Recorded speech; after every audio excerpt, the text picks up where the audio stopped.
ao anatin'ny fanatanterahana ny andiany fadimy amby roapolo amin'ilay hetsika Madagasikara tsika amin'izao fotoana izao ny alarobia voalohan'ny volana oktobra lasa teo no nanikafana ity hetsika ara-kolotsaina ity sy atetsy anoloana ny lampantanàna Analakely.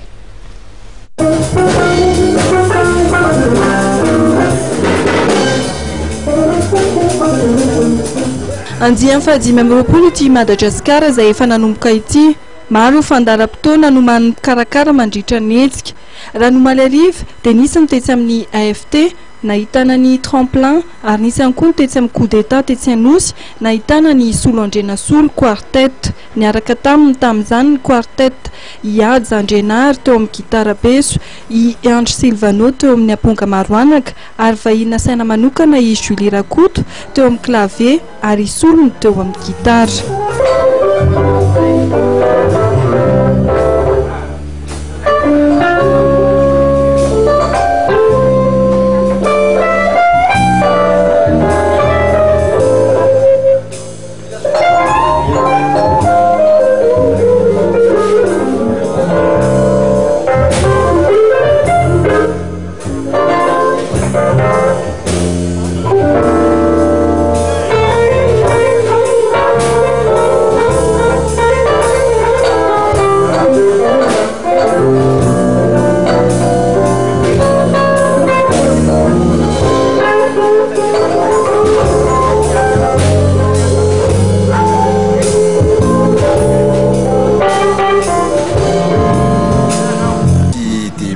Moa zany na mikaritona moa zany amin'ny latsinainy dia ny jazz à l'université amin'ny larobia dia eo koa ny fihetsiketsehana maro samihafa tahaka ny hoe exposition animation amin'ny lampiazon'ny jardin Antaninarenina miaraka amin'ny tarika maro dia maro izay andray anjara.